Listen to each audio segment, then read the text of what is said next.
वर्णिवेशरमणीयदर्शनं मन्दहासरुचिराननाम्बुजं पूजितं सुरनरोत्तमैर्मुदा धर्मनन्दनमहं विचिन्तये।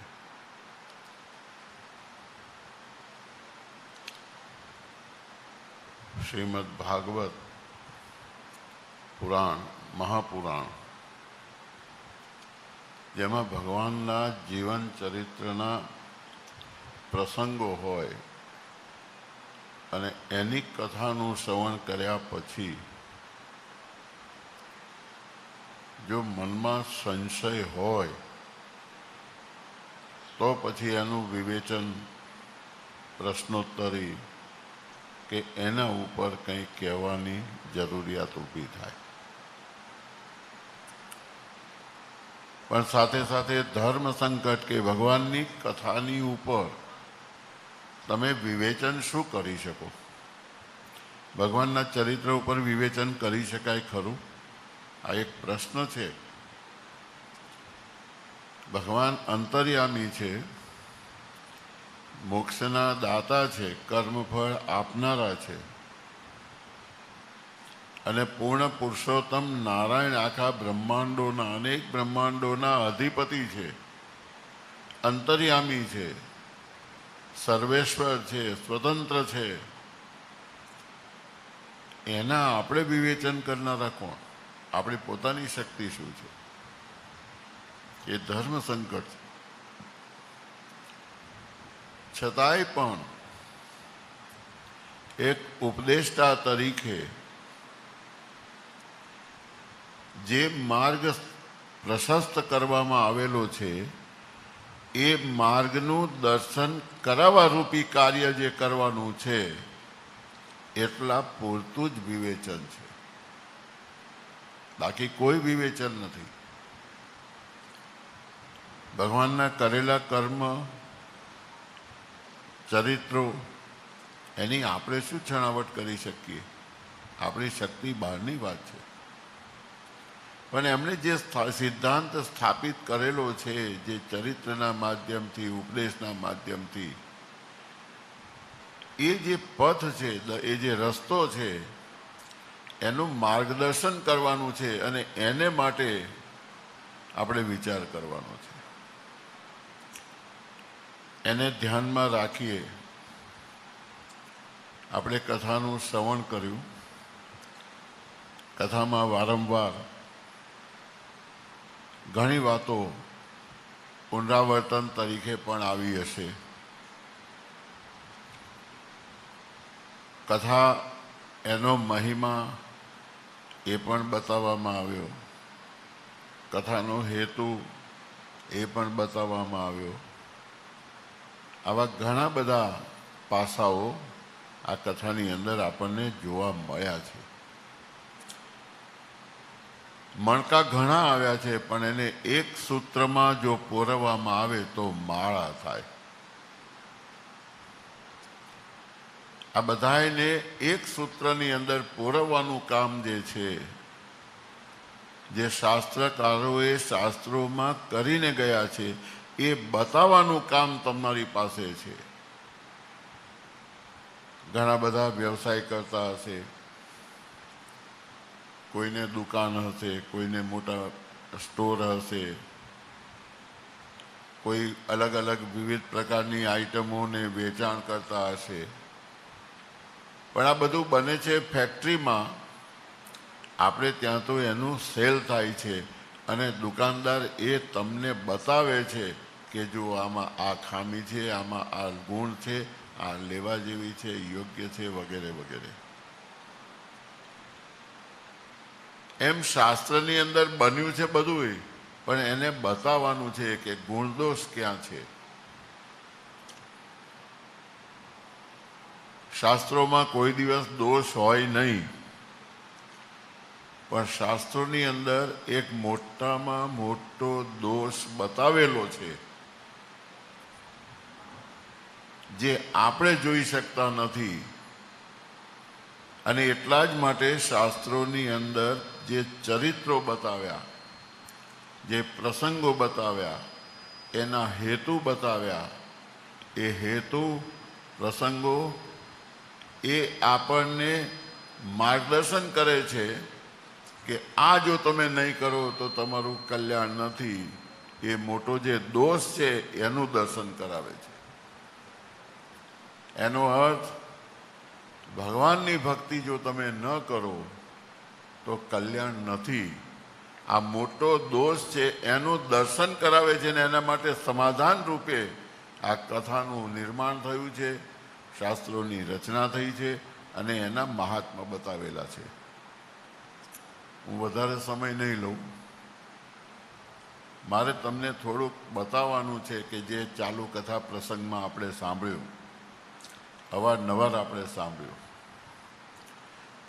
સૌથી પહેલો પ્રશ્ન, શ્રીમદ ભાગવત કથાનું આયોજન શા માટે કરવામાં આવ્યું અને કોણે કર્યું? શરૂઆતમાં તમે સાંભળ્યું હશે. તમારા મનની અંદર, હૃદયની અંદર એ મજબૂત છે કે નહીં, એને સંગ્રહ કર્યો છે કે નહીં, મનમાં રાખ્યું છે કે નહીં, એની પરીક્ષાની ઘડી છે આ. મહિમાની અંદર, ભાગવતજીના મહિમાના જે એનું જે ચેપ્ટર છે, એનું જે પહેલું જે ભાગ, એમાં મહિમામાં જ આ બતાવેલું છે. આ કથાનું પારાયણ અને સૌથી એની રચના ક્યારે થઈ, કેમ થઈ. ભગવાને અનેક જીવોના કલ્યાણ માટે થઈને આની રચના કરાવી થયેલી છે. અને પરીક્ષિત રાજાને જ્યારે શ્રાપ થયેલો છે કે 7 દિવસમાં તક્ષક આવી અને તને દંશ દેશે અને તારું મૃત્યુ થશે. મૃત્યુ સુધીની વાત આવી, પણ કલ્યાણ ક્યાં છે, મુક્તિ કેવી રીતે મળે? એ બુદ્ધિશાળી હતા પરીક્ષિત રાજા. ત્યારે એમણે કીધું કે મને એવો ઉપાય બતાવો કે જેથી મારી મુક્તિ થાય, મારી સદગતિ થાય. આ હેતુ હતો કથાની અંદર. શરૂઆતમાં આ વસ્તુ આવી હશે, જો ધ્યાન રાખ્યું હોય. કહેવાનો મતલબ એ છે કે ભગવાનના કથા શ્રવણથી મુક્તિ થાય છે.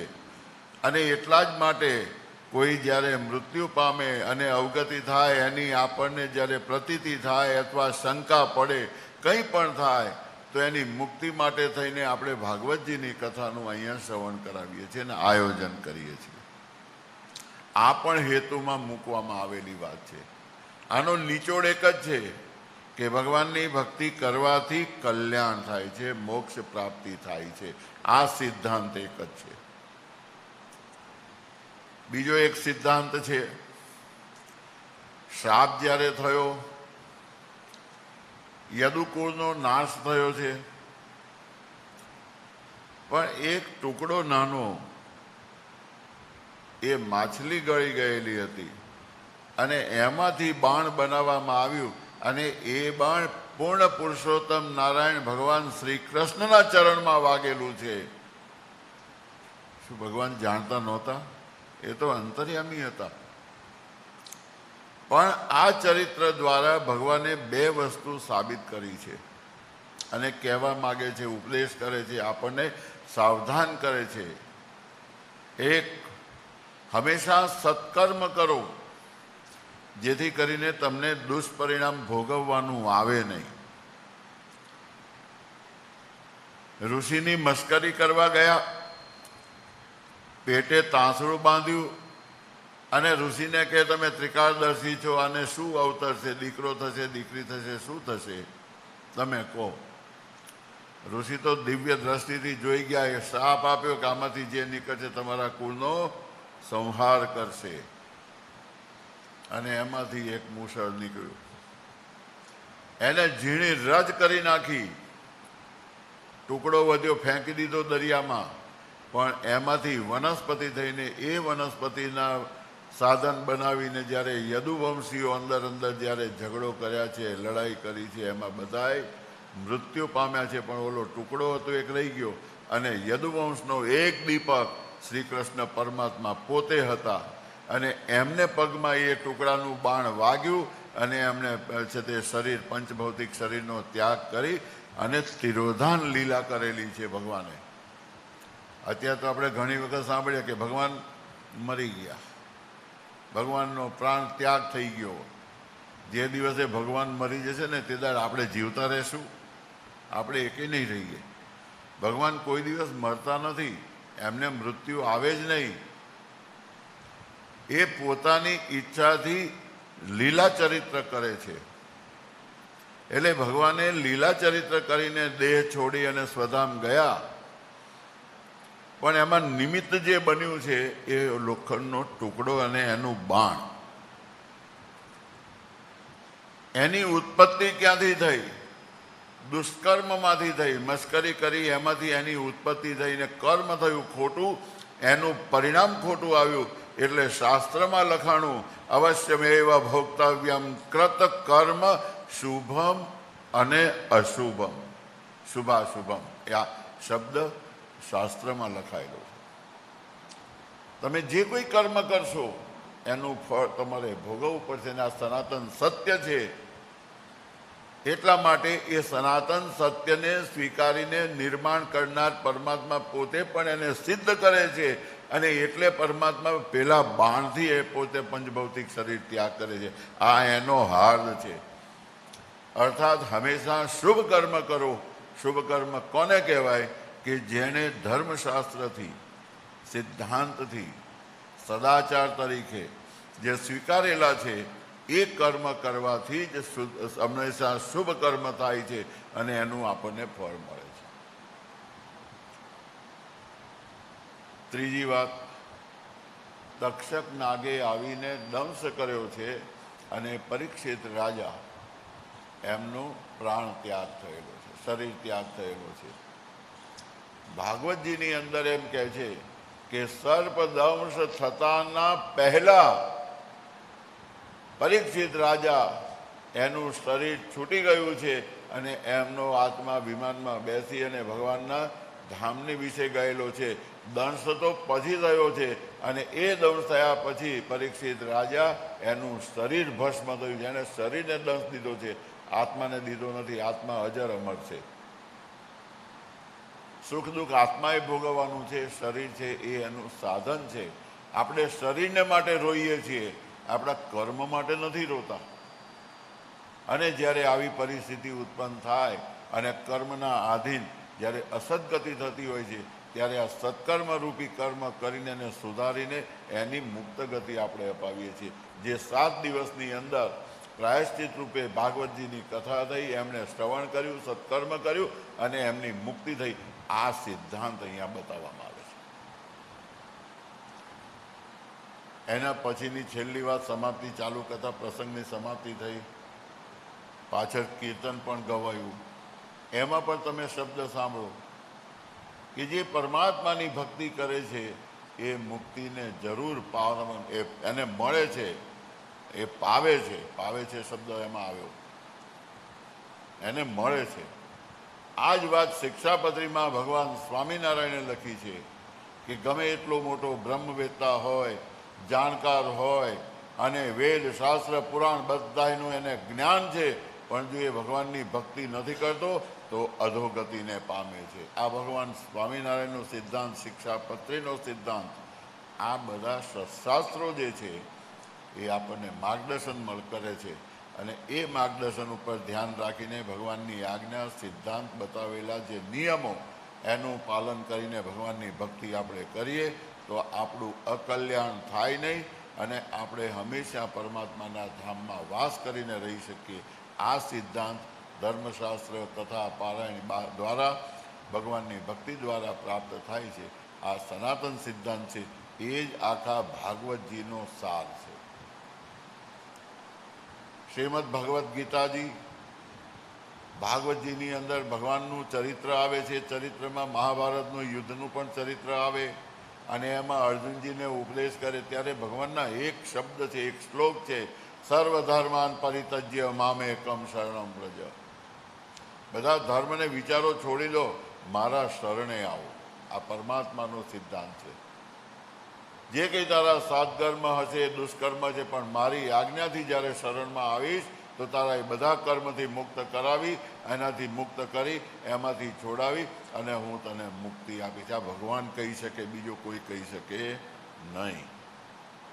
આ વસ્તુને ધ્યાનમાં આપણે રાખી આટલો સિદ્ધાંત કે ભગવાનને રાજી કરવા માટે ભગવાનની ભક્તિ કરવી, આજ્ઞા અને સિદ્ધાંતનું પાલન કરવું, ધર્મ નિયમનું પાલન કરવું, સદાચારી જીવન કરવું અને ભગવાનને અખંડ સ્મરણ રાખી અને પરમાત્માનું યજન કરશો તો કલ્યાણ છે ને છે, એમાં કોઈ શંકા નથી. ભાગવતજીની કથા તમારા બધાની ઈચ્છા અને આ દિવ્ય ભૂમિ, આજે રઘુવીરવાડીનો જે આ પ્રદેશ જે એટલો દિવ્યતાથી ભરેલો છે, એની અનુભૂતિ ઘણાને થાય છે. હું અહીંયા રહું એટલે હું વખાણ કરું તો એ તો વરને કોણ વખાણે? વરની ફોઈ, બધા ફોઈ બેઠા હોય તો કદાચ એને એમ લાગે તો વરને વરની ફોઈ વખાણે, પણ એવું નથી. અહીંયા તો બીજા જે આવે છે એને પણ એની પ્રતીતિ થાય છે અને એ બીજાને કહે છે અને અહીંયા આગળ આ ભૂમિમાં આવે છે. એમ આ પવિત્ર ભૂમિની અંદર જે ભાગવતજીની કથા થયેલી છે એ બિલકુલ ગંગા કિનારે, હું તો ત્યાં સુધી કહું કે બદ્રિકાશ્રમમાં આ ભાગવતજીની કથા થઈ હોય એવું એનું પુણ્ય છે. અને એટલા માટે ભગવાનને સંભાળીને આજે ભગવાનની કથા સાંભળેલી છે એ સાર્થક થાય, દરેકનું મંગળ થાય, તમે સર્વ સુખી થાઓ એવી આશા, એવી શુભકામના અને ભગવાનના ચરણમાં એવી પ્રાર્થના સાથે હું મારી વાણીને વિરામ આપું છું. સહજાનંદ સ્વામી મહારાજની જય.